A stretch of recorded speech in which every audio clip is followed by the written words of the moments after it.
Have you ever had a friend, loved one, family member, or even an employer or employee just do a complete 180 with their personality? Brian Von VA here. If you've got a story to tell us about your most dramatic personality shifts in D&D that you've ever seen, go ahead and leave it down in the comments below or on our subreddit MrRipper. But until then, let's check out what's the most dramatic personality shifts you've had in a character. Made a bard who was supposed to be all washed up, his glory days behind him. Now he slept in gutters and drank away his sorrows. Life had sapped away all his joy and vigor. Now he was just old and tired. Got into adventuring to pay off some debts. Party stumbled across an object imprisoning a devil who lied about being a celestial being trapped inside an infernal object as opposed to the other way around. My bard was in charge of carrying it around and slowly got corrupted by it. Suddenly he was given purpose in his life again. To be the lackey of a devil. Someone who needed him and promised him his youth back. So he went from a pathetic and kind of stupid has-been to a powerful and joyful bastard. He absolutely threw his party members under the bus and frolicked off with his new best bro to go start a cult. Ended up being the final boss of the campaign, along with his newly freed buddy. Currently playing a Warforged artificer in a 3.5 campaign. I wished for him to be a little different from the standard Eberron archetype, so I flavored him like a servant of Memnarch from Morodin. The guy started out with little to no notion of the life of organics, struggling to grasp human interaction and so on, but otherwise being kind of funny in his attempts to replicate and adopt human habits and so on. That was, before witnessing the most dysfunctional, disaster-prone, badly assorted, hellish mess of a party with 9 other players who do nothing aside from infighting, freeing elder evils and guzzling beer like there's no tomorrow. Well, now, I'm trying to pronounce this as good as I can, Yaxis has a different opinion of organic life. But even if he despises their hypocrisies and irrational natures, he's a kind soul who just wants to help. So he, started modifying people. Thanks to the long list of projects at his disposal, and thanks to the various body parts he sampled from monsters, he made a small aftermarket around grafting construct components, monster limbs and organs, and symbiotes of dubious origin. Yes, happy-go-lucky Yaxis, who was really nothing more than a Wall-E with a voice and a body, has now turned into full-on Phyrexian Praetor, thanks to the actions of a party of bickering prima donnas.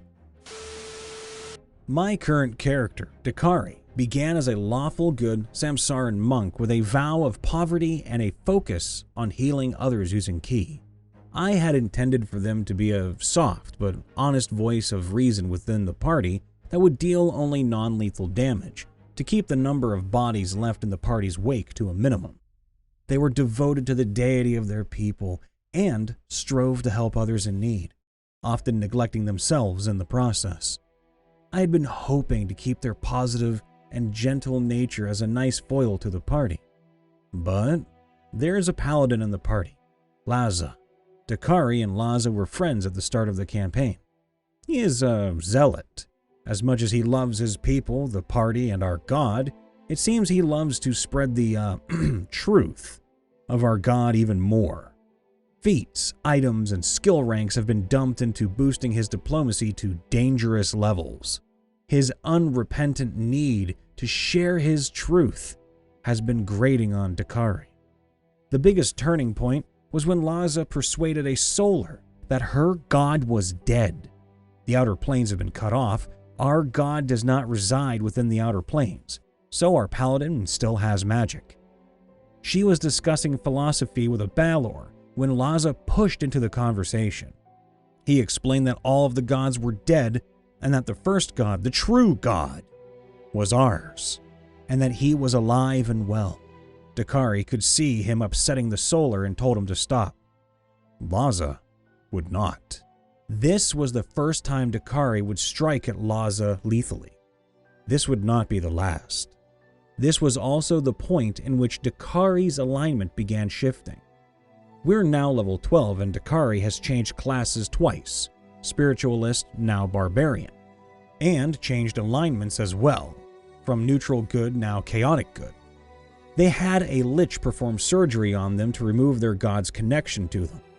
They have seriously contemplated genociding their own people on 2 occasions for the greater good, and the last time they saw Laza, they attacked him with murder in their heart. The party split on moral grounds, and the campaign has reflected that, so has also split in 2. Dakari and another PC are currently aligned with the Balor and the now fallen Solar, whilst Laza and the other PC are aligning with the growing cult for our god. We made more PCs for the opposing sides and will be switching back and forth between the parties as we finish story arcs, likely culminating in a face-off between the 2. I suppose it's less sudden, dramatic, and more, yeah, there was a lot of drama. TLDR, my pacifist monk is not a monk anymore. He wants to kill the party paladin with every fiber of their being. Ooh, that is religious cult fighting. That is dramatic to have a monk of that high caliber actually go through with using pure evil, a lich, to remove a connection and to sever ties with a god. I don't know if that's good or evil or what, but that is, damn, that has to be kind of traumatic for that character. As a forever DM, I rarely get the chance of playing a character, but one of these rare chances actually was wild. I made a swashbuckler pirate who was supposed to be chaotic and carefree. His lifestyle usually pushed the party into troubled but fun situations. After months of playing, though, the campaign started to go on a more serious tone. My pirate was engaged with a ranger NPC and was having the time of his life. During a hunt against some powerful eldritch creature, at the time we thought he was just a strong dude, we track him to his dimension. And there we were absolutely wrecked. The ranger NPC was murdered in front of my character's eyes, while also being infected by the creature's powers. We managed to kill the beast, but suffered heavy losses and a lot of emotional damage. The party, however, supported each other to help with these trying times. A time skip of 10 years happened, and we could describe what each character was doing during this time. After such traumatic events and being heavily infected by eldritch powers, I initially thought about making my pirate a more bitter guy. But that was no fun for me. Instead, he decided to change for the better. After some interaction with the god of the seas who wanted to beat the shit out of the eldritch monsters invading our world, I just like the way that was phrased, the pirate became his champion, trading the flintlock for the sword. Since we were entering epic levels above 20, my now swashbuckler paladin learned how to fully control the eldritch powers in his body, while also using the powers granted by the sea god. Using these new abilities, the new sense of responsibility and justice he got, my character ended up creating a giant city for people like him. Infected, but still in control. This move led the infected to worship my character, and he eventually became a minor god.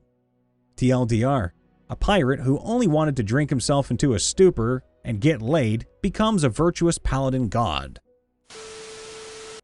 Latus, my undead-hating vengeance paladin whose personal big bad evil guy was a vampire.